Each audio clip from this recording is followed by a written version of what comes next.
Hi everyone. இன்னைக்கு நம்ம என்ன பண்ண போறோம்னா குக்கிங் பண்ண போறோம். என்னடா குக்கிங் பண்றதுக்கு இவங்க 2 பேரும் வந்து நிக்கிறாங்கன்னு பாத்தீங்களா? ஒன்றும் இல்லை. ஸோ நாங்க பேச்சுலரா இருக்கும்போது டெய்லி குக் பண்ணி தான் சாப்பிடுவோம். அதுவும் மச்சான் சூப்பரா குக் பண்ணுவான். அதுவும் ஸ்ரீலங்கன் டிஷ்னா வேற லெவல் பண்ணுவான். இன்னைக்கு என்ன நாங்க சமைக்க போறோம்னா PRAN fry. So PRAN fry எப்படி சமைக்கிறது, எப்படி பண்றதுன்னு டீட்டெயிலாக மச்சான் எக்ஸ்பிளைன் பண்ணுவான். கேட்டுக்குங்க. ஓகே. ஸோ ப்ரான் ஃப்ரை பண்ணுறதுக்கு ஃபஸ்ட்டு என்ன மச்சி வேணும்? ப்ரான் வேணும். இதில் ஒரு 1/2 kg இருக்குது, இன்னொரு 1/2 kg தனியாக எடுத்து வச்சுருக்கேன். நான் ஜஸ்ட் சாம்பிள் காட்டுறேன் உங்களுக்கு. ப்ரானில் மெயின் வந்து எப்படி க்ளீன் பண்ணுறோம் அது அப்படிங்கிறது தான்.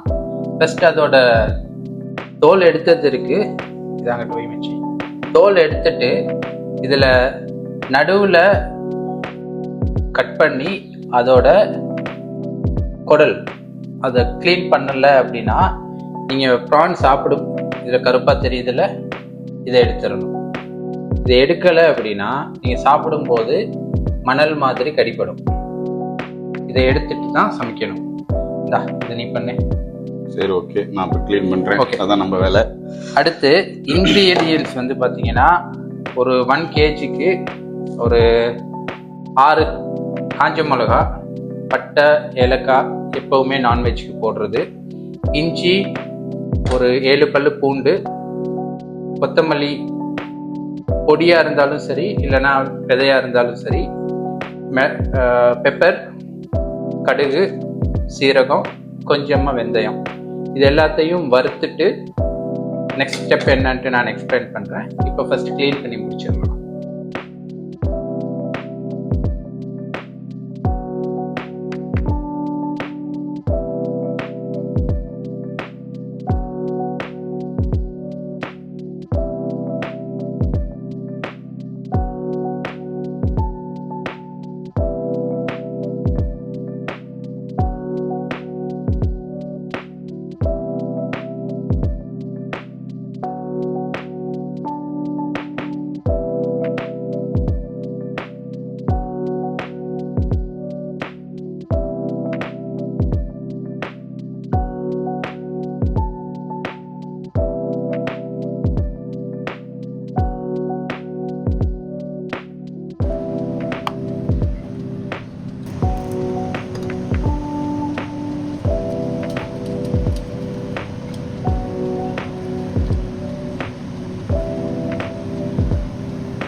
லாஸ்ட் ஸ்டேஜ்க்கு வந்தாச்சு. இப்போ ஃபைனலாக நம்ம அரைச்சி வச்ச மசாலா, ப்ரான் வேக வச்சு எடுத்தாச்சு. எல்லாத்தையும் ஃபைனலாக போட்டு மிக்ஸ் பண்ணி வதக்கி எடுக்க போகிறோம். இதுதான் ஃபைனல் ஸ்டெப். ஞாபகம் இருக்கா? நம்ம ஒரு 5 வருஷத்துக்கு முன்னாடி ஆஃபீஸில் ஒர்க் பண்ணும்போது அப்படியே லஞ்சு நம்ம போவோம். லஞ்ச் எப்படி சாப்பிடுவோம் ஞாபகம் இருக்கா? அதெல்லாம் ஒரு கணக்காலம் வச்சு அப்படியே 6 மணிக்கு 11:30 மணிக்கு வீட்டுக்கு போய், உலகத்திலேயே எவனும் இப்படி ஒண்ணு பண்ணிருக்க மாட்டான். காலையில ஆபீஸ் போயிட்டு ஹாஃப் டே ஒர்க் பண்ணிட்டு ஒரு அந்த 1 hour கேப்ல வந்துருவான். முன்னாடி வந்துட்டு வீட்டுல வந்து சமைச்சிருவான். சாம்பாரு, அதுக்கப்புறம் சாப்பாடு, அது கூட வந்து நமக்கு பொரியல் வேற இருக்கும். பொரியல்னா என்ன, இந்த மிளகாவை கீறி அதை வந்து எண்ணெயில பொரிச்சு அப்படி ஒரு சைடு சத்தம். அப்படி நாங்க வந்து நானு நரேனு எல்லாம் வந்து இவன் முன்னாடியே வந்துருவான். எங்களுக்கு முன்னாடி சமைச்சிருவான். சமைச்சிட்டு நாங்க வருவோம். சாப்பாடு சும்மா அப்படியே ஆவி பறக்க சுட சுட சுட சுட இருக்கும். போட்டு தட்டுல அப்படியே சாப்பாடு சாப்பிட்ட உடனே சாப்பாடு சூடா இருக்கா, எங்களோட ஸ்டொமக் சூடா இருக்காரு தெரியாது, அந்த அளவு இதுவா இருக்கும். ஸோ அவ்வளவு சூடா நீங்க எந்த ஹோட்டல்லையும் கிடைக்காது உங்களுக்கு. ½ an hour மேக்ஸிமம் 45 minutes சமைச்சிட்டு எல்லாரும் வந்து நானு நீனு நரேன், அது இல்லாம ஆள் வேற சேர்ந்துச்சு. எல்லாம் வந்துட்டு சோ நம்மளோட அந்த ட்ரெண்ட் வந்து எப்படி சாப்பாடு இவ்வளவு பேருக்கு சர்வ் பண்றது ஃபுல்லா குக்கர்ல வச்சுட்டு இந்த சைடு சாப்பாடு அந்த சைடு பொரியலுங்கும் போது இது நம்ம அதுவும் அந்த மந்த் எண்ட் வந்துச்சுன்னு வச்சு நம்ம கையை கடிக்கவே கிடைக்காது. ஏன்னா நமக்குதான் இந்த ஆப்ஷன் இருக்கு. போட்டோம்னா வேற லெவலு நமக்கு போவோம். அதெல்லாம் வந்து ரியலி வந்து எப்படின்னா இப்படி ஒரு ட்ரெண்ட் எவனும் எனக்கு தெரிஞ்சு இது வரைக்கும் ஃபாலோ பண்ணிருக்க மாட்டான். ஏன்னா ஆபீஸ் ஒர்க் பண்ணுவாராம், இவர் இடையில வந்து சமைப்பாராம், சமைச்சிட்டு வந்து சாப்பிட்டு மறுபடியும் ஆபீஸ்ல ஒர்க் பண்ணிட்டு ஒர்க் முடிச்சுட்டு வருவாராம். ஸோ என்ன காலையில சமைக்கலன்னா எல்லாரும் என்ன பண்ணுவாங்க, போயிட்டு மறுபடியும் கடையில வாங்கி சாப்பிடுவாங்க. இதுல நமக்கு பெனிஃபிட் என்ன தெரியுமா, அந்த ஆபீஸ்க்கு பக்கத்துலயே வீடு பார்த்தது. வீடு கிடையாது மச்சி, 2 ரூம், ஒரே ரூம் ஒரு ஸ்லாப். அத பத்தி நான் சொல்ல மறந்துட்டேன். அந்த ரூம் எப்படி நான் படுத்தோம்னா மேல தலை தட்டும், கீழே கால் தட்டும். அப்படிப்பட்ட ஒரு ரூம்.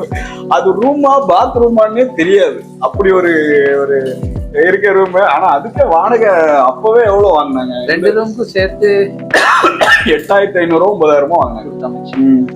எத்தனையும் சின்ன ரூம் தான். பட் என்னன்னா அது வந்து ஒரு தரமணி மாதிரி இருக்க ஒரு பீக். அந்த ஆபீஸ் எல்லாமே ஐடி கம்பெனிஸ் இருக்கா, அந்த ஏரியால இருக்கிறதுனால ரொம்ப காஸ்ட்லி. பட் ஆனா எங்களுக்கு யூஸ்ஃபுல்லா தான் இருந்துச்சு. ஏன்னா நாங்க ஷேரிங் பாத்தீங்கன்னா ஒரு 4 பேர் ஷேர் பண்ணுவோம். இதுல யுவராஜ் வேற இருக்காரு, அவரை மறந்துட்டோம். 5 பேர் மொத்தம். சரி, இப்போ வெங்காயம் கோல்டன் ப்ரௌன் ஆயிடுச்சு. அடுத்து வேக வச்ச ப்ரானை அதுல போடுறோம். ஆமா, ப்ரானோட கலரை பார்த்தாலும் அப்படியே சாப்பிடலாம் போல இருக்கு. இதுக்கு மேல இதை சமைக்கணுமா? அவசரப்படாது. ப்ரான் மட்டும்தான் ஸ்பெஷல் கிடையாது. எங்க ரூம்ல இருக்க செய்யற வந்து வெரைட்டி ஆஃப் ஃபுட்டு நீங்க ஹோட்டல்லயே கிடைக்காது.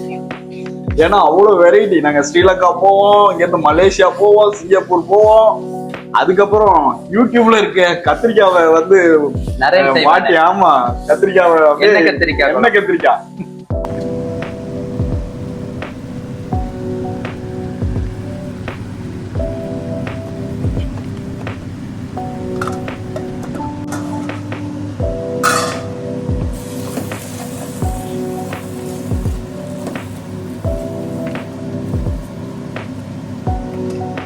மச்சி. ஓகே மச்சி, ஃபைனல் அவுட்புட் வந்துருச்சு. ப்ரான் ரெடி ஆயிடுச்சு. சரி, ப்ரான்லாம் ரெடி. இது ஒரு நல்ல சைட் டிஷ், நமக்கு தெரியும். மெயின் டிஷ் எங்கடா? மெயின் டிஷ் பார்க்கலாம். ஃபர்ஸ்ட் தான் டெஸ்ட் பண்ணிட்டு எப்படி இருக்குன்னு சொல்லுங்க.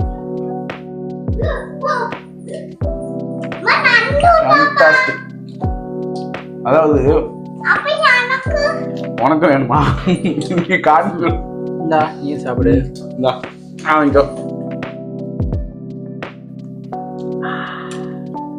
நல்லா இருக்கா? நல்லா இருக்கு சொல்லு. நல்லா இருக்கா? டேஸ்டா இருக்கா? ஓகே. சரி, okay. Thank you guys. Thank you all. பாய்.